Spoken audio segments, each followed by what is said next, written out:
Dad put a camera in his daughter's hair after she suddenly hated school, but what it recorded shocked him. A little girl suddenly began begging her parents not to send her to school. Normally, she would come home smiling, full of stories and excitement, but after they transferred her to a new school, Spring Hill, everything changed. She became quiet, gave one-word answers, and eventually started begging to stay home. The school told them she just needed time to adjust to her new teacher, Mrs. Duncan, who had a loud voice that startled the kids. But Thomas and his wife didn't believe it. Every day, their daughter seemed more withdrawn, her joy disappearing. Finally, Thomas decided to take matters into his own hands. One morning, before school, he hid a small recording device in her hair under a white bow. His daughter didn't know. He didn't want her to worry more. That afternoon, as soon as she came home, he removed the device and played the recording. What they heard was shocking. At first, they heard the normal sounds of a classroom,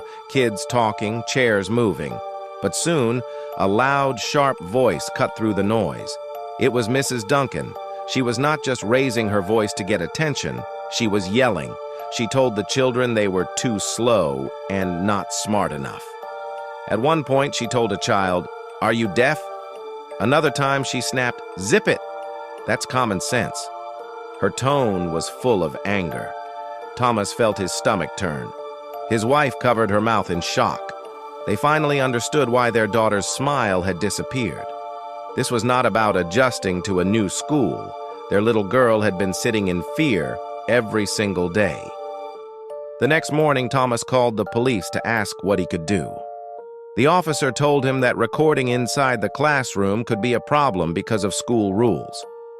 Still, Thomas believed they had to try. He and his wife went straight to the school board with the recording.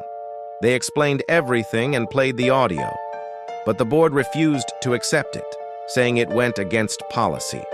They offered a small solution: move their daughter to another class.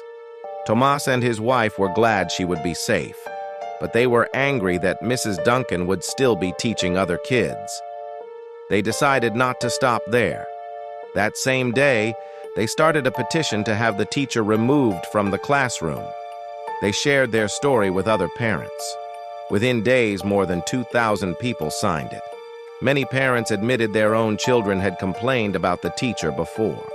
When the board met again, they said Mrs. Duncan would not be fired. She would only receive a warning to lower her voice and watch her tone.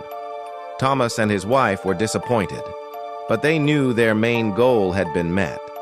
Their daughter would not have to face her again. The change was instant. Their daughter came home from her new class smiling. She began telling them stories again.